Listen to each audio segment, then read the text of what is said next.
सलाम, स्वागत और जय हिंद आप सभी को।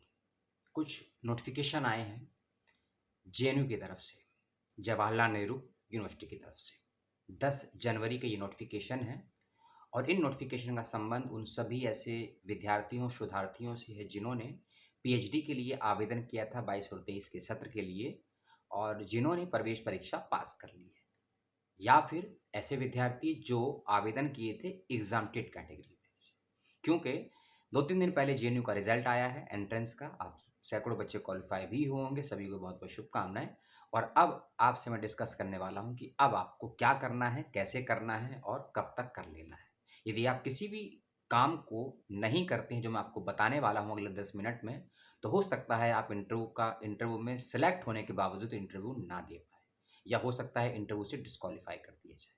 तो किन बातों का आपको विशेष रूप से ध्यान रखना है, कौन कौन से डॉक्यूमेंट आपको अपलोड करने हैं, कौन कौन से डॉक्यूमेंट आपको साथ लेकर जाने हैं, ये कब तक करना है और कब आपका इंटरव्यू होगा, ये सारी जानकारी इस वीडियो में।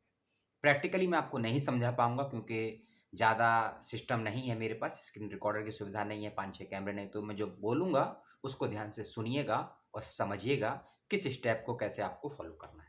सबसे पहले आप नोटिस खोजेंगे एनटी की वेबसाइट पे, वहाँ आपको नोटिफिकेशन शायद मिल जाए, क्योंकि एनटीए थोड़ा लेट लतीफ़ है, नोटिफिकेशन थोड़ा लेट से डालता है, ठीक है। लेकिन जो नोटिफिकेशन आया है ओरिजिनल मैं आपको दे दूंगा, डिस्क्रिप्शन बॉक्स में आपको उसका लिंक मिल जाएगा, खोजने पे आप देख लीजिएगा। जिसमें नॉर्मली बताया है कि जेएनयू में जनरल कैटेगरी में, जनरल ईडब्ल्यूएस कैटेगरी में, ओबीसी कैटेगरी में, एससी कैटेगरी में, एसटी कैटेगरी में कितने मेल और कितने फीमेल कैंडिडेट ने आवेदन किया था पीएचडी के लिए और कितने बच्चे टोटल आगे गए हैं, ठीक है। ये सब बताया गया है उसमें, ज़्यादा फालतू चीज़ नहीं है। लेकिन उस नोटिफिकेशन के पेज नंबर 1 में वेबसाइट का नाम दिया गया है। सबसे पहले पेज नंबर 1 पे वेबसाइट का नाम दिया है जिसको आपको ओपन करना है, www.jnue.ac.in। इस वेबसाइट को आपको क्लिक करना है और क्लिक करने के बाद आप जेएनयू की मेन वेबसाइट पे पहुंच जाएंगे, ठीक है। जेएनयू की मुख्य वेबसाइट पे पहुंच जाएंगे और वहां जाके आपको कुछ स्टेप फॉलो करने हैं। उस स्टेप को फॉलो करने से पहले इंटरव्यू के बारे में सुन लीजिए। इंटरव्यू ऑनलाइन और ऑफलाइन दोनों ही माध्यम से जेएनयू करवा रहा है इस साल। ऑनलाइन और ऑफलाइन दोनों ही माध्यम से इंटरव्यू करवा रहा है, लेकिन आपका इंटरव्यू ऑनलाइन होगा या ऑफलाइन होगा, इसकी जानकारी आप तक कैसे पहुंचेगी और आप जेएनयू को कैसे और कब तक बताएंगे, ये मैं आपको इसी वीडियो में आगे बताऊंगा, ठीक है।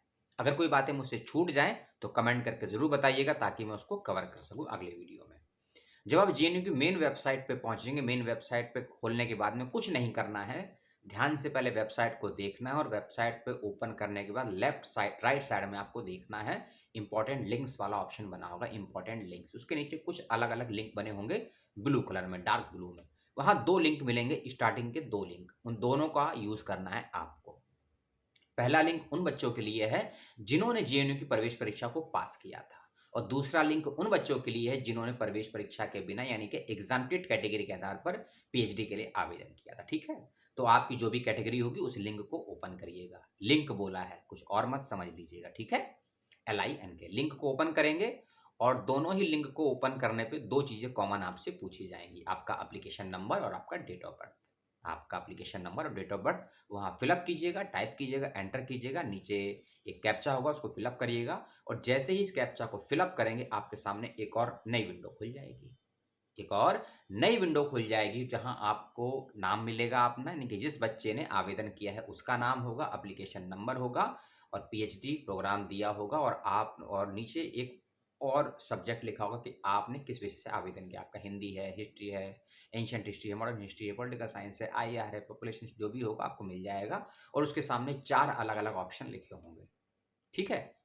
पहला लिखा होगा सिलेक्टेड फॉर वाइवा, यानी कि आपका चयन हो गया इंटरव्यू के लिए। उसके बाद लिखेगा अपलोड डॉक्यूमेंट। यहां आपको बेहतरीन तरीके से अच्छे से अपने डॉक्यूमेंट को अपलोड करना है, लेकिन बहुत ध्यान से करना है और केवल 3 डॉक्यूमेंट है जो आपको अपलोड करने हैं, सिर्फ 3 डॉक्यूमेंट, बाकी कोई और डॉक्यूमेंट अपलोड नहीं करना है। और जब ये डॉक्यूमेंट अपलोड कर देंगे आप, उसके बाद ऑटोमेटिकली आपके यूजर पोर्टल पर आपका इंटरव्यू से पहले का एक कॉल लेटर जनरेट हो जाएगा। क्योंकि इंटरव्यू में जाने से पहले आपको इस कॉल लेटर को प्रिंट आउट निकालना है और साथ लेकर जाना है। विदाउट कॉल लेटर आपका इंटरव्यू नहीं हो पाएगा, इस बात का ख्याल रखिएगा। और यह कॉल लेटर आप तभी प्राप्त कर पाएंगे जो डॉक्यूमेंट जिन्होंने आपसे मांगे हैं उसको आपको अपलोड करना होगा सही तरीके से, सही फॉर्मेट में। फॉर्मेट तरीका क्या है वो भी मैं आपको आगे समझा दूंगा। जब ये कॉल लेटर आप डाउनलोड कर लेंगे, ठीक है, उसी कॉल लेटर पे आपको आपके इंटरव्यू की डेट, इंटरव्यू का समय, इंटरव्यू का वेन्यू दिखेगा या मिल जाएगा। ठीक है, इतना आप समझ गए? चलिए, अच्छी बात है। अब पुनः थोड़ा सा पीछे जाते हैं। इंटरव्यू, जो इंटरव्यू है आपका ऑनलाइन ऑफलाइन दोनों माध्यम से मैंने बताया, लेकिन आपका इंटरव्यू ऑनलाइन होना है ऑफलाइन होना, ये कौन तय करेगा? ये आप स्वयं तय करेंगे। और ये कैसे तय करेंगे? जिस भी डिपार्टमेंट में आपका इंटरव्यू है उस डिपार्टमेंट के 2 लोगों को आपको ईमेल के माध्यम से या फिर फोन कॉल के माध्यम से या फिर फिजिकल मोड पर जाके ये सूचना देनी है कि आप इंटरव्यू ऑनलाइन देना चाहते हैं या ऑफलाइन देना चाहते हैं। और साथ ही साथ में आपको अपना एप्लीकेशन फॉर्म भी वहां सबमिट करना होगा, उसकी जेरॉक्स कॉपी। ठीक है, चाहे फिजिकल मोड पे जाइए, चाहे कॉल करिए, चाहे ईमेल करिए, या कोई और माध्यम आपके पास है तो कर सकते हैं। लेकिन ऐसा नहीं होगा कि इंटरव्यू मान लीजिए मेरा है और मैं अपने किसी दोस्त को, अपने पेरेंट्स को वहां जाकर भेज दूं या बात करवा लूं, उससे काम नहीं चलेगा है। इस बात का ध्यान रखिएगा। और जिस दिन आपका इंटरव्यू होगा, इंटरव्यू की डेट आपको मालूम कब चलेगी? मैंने बताया ना, जब आप सारे डॉक्यूमेंट अपलोड कर देंगे।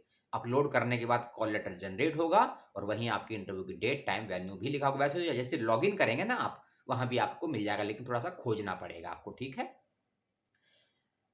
और लास्ट टू लास्ट ईयर जिन्होंने प्रोसेस बनाया था कि जो बच्चे ऑफलाइन माध्यम से इंटरव्यू देने जाते थे, जब लास्ट टाइम मैं इंटरव्यू देने गया था जेएनयू में, 2017 की बात है। ठीक है, 3 अलग अलग डिपार्टमेंट में इंटरव्यू देने गया था पीटी, तो जेएनयू आने जाने का पैसा भी दिया करता था, जो ट्रैवलिंग अलाउंस होता है, टीए होता है, वो देता था। लेकिन इस बार जो इंटरव्यू हो रहा है खासकर ऑफलाइन माध्यम से, जिन्होंने क्लियर कट कह दिया है किसी प्रकार का ट्रैवल अलाउंस यानी कि टीए नहीं दिया जाएगा, किसी प्रकार का अकोमोडेशन नहीं दिया जाएगा। इसकी व्यवस्था आपको स्वयं करनी है जो भी ऑफलाइन माध्यम से इंटरव्यू देने आएंगे। ये नोटिफिकेशन भी 10 जनवरी का ही है और ये जेएनयू की वेबसाइट पे आपको मिल जाएगा। ठीक है, इसका भी लिंक आपको मिल जाएगा। अब आते हैं डॉक्यूमेंट्स पर, कौन कौन से डॉक्यूमेंट अपलोड करने हैं। ठीक है, पहला डॉक्यूमेंट है आपका रिसर्च प्रपोजल। दूसरा डॉक्यूमेंट है आपका जेआरएफ का सर्टिफिकेट या फिर नेट का सर्टिफिकेट, जो भी आपने क्वालिफाई किया है एग्जामिनेटेड कैटेगरी के आधार पर है या फिर एंट्रेंस कैटेगरी। अगर आपने एंट्रेंस क्वालिफाई किया है तो आपको एंट्रेंस का वो रिजल्ट लगाना होगा कि आपका स्कोर कितना आया है। ठीक है, इसका ख्याल रखिएगा।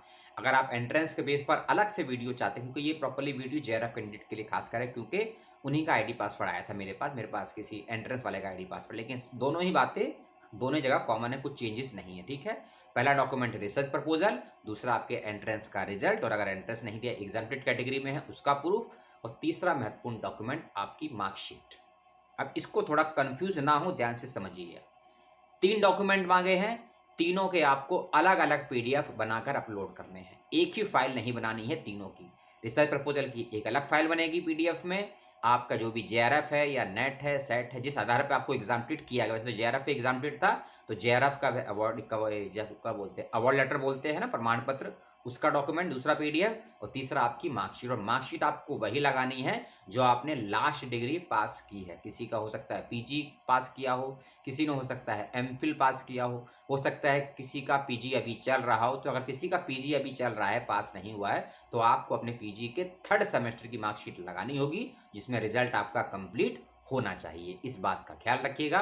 यदि पीजी कंप्लीट हो गया है तो पीजी की मार्कशीट, कंप्लीट नहीं हुआ तो 3rd सेमेस्टर की मार्कशीट, चाहे आपका पीजी 2 साल पहले हुआ हो, 3 साल पहले हुआ, 4 साल पहले, उसकी मार्कशीट आपको लगानी है। और रिसर्च प्रपोजल, रिसर्च प्रपोजल को लेकर एक बात समझिएगा कि ऐसी कोई बाउंडेशन नहीं लगाई है, ना ही कोई वर्ड लिमिट है, ना ही कोई पेज लिमिट है कि आपको 5000 शब्दों का सिनॉप्सिस बनाना है या 2000 शब्दों का लिखना है या 1000 वर्ड का लिखना है। कोई वर्ड लिमिट नहीं है, कोई पेज लिमिट नहीं। लेकिन फिर भी मैं आपसे यही उम्मीद करता हूं, आप सुधारती हैं, जो भी सिनॉप्सिस का फॉर्मेट होता है, उसके पॉइंट्स होते हैं, उसके अकॉर्डिंग अपने सिनॉप्सिस को आप लोग डिजाइन करिएगा, फ्रेम करिएगा और उसको अपलोड करिएगा। एक 30 सेकंड में आपको बता देता हूँ कौन कौन सी पॉइंट्स के आधार पर आपको सिनॉप्सिस डिजाइन करना है। हिंदी इंग्लिश दोनों में बता देता हूँ, आपको सहूलियत हो जाएगी।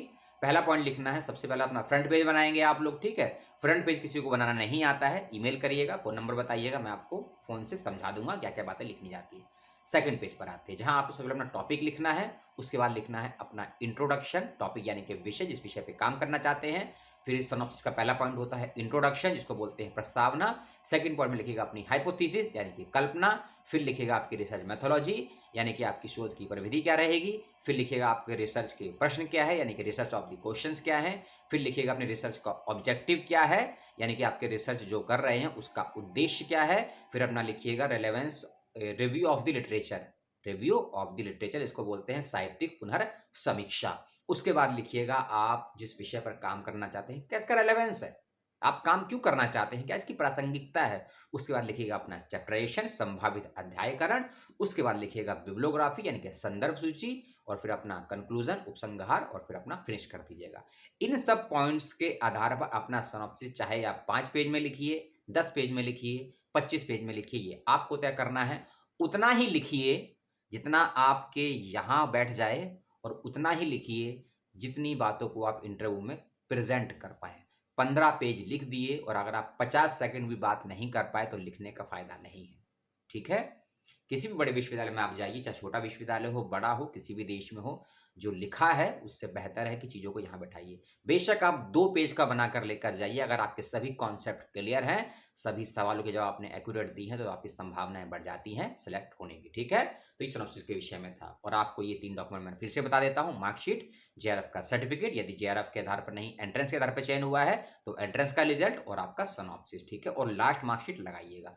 ये सब डॉक्यूमेंट अपलोड करने के बाद जो आपका लॉगिन पोर्टल है जो मैंने बताया था, वहां ऑटोमेटिकली लिंक आ जाएगा ये डाउनलोड थी कॉल लेटर का या इंटरव्यू लेटर का। ठीक है, उसको डाउनलोड कर लीजिएगा। उसमें आपका इंटरव्यू की डेट भी लिखी होगी, इंटरव्यू का वेन्यू भी लिखा होगा, इंटरव्यू का समय भी लिखा होगा। इस पे एब्सेंट मत रहिएगा।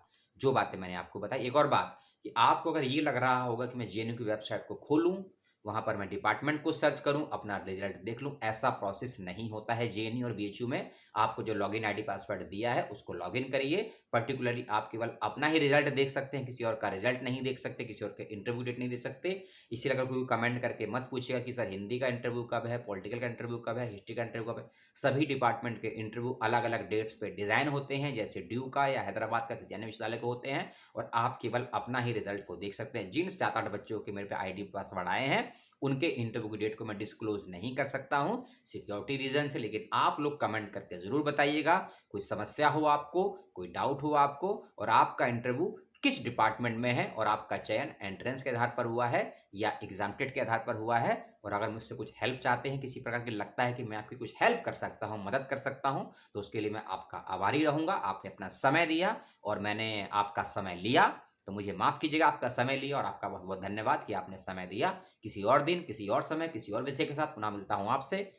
ठंड से दूर रहिएगा, किताबों से पास रहिएगा, अपनों के करीब रहिएगा, अपनों के साथ रहिएगा। जय हिंद।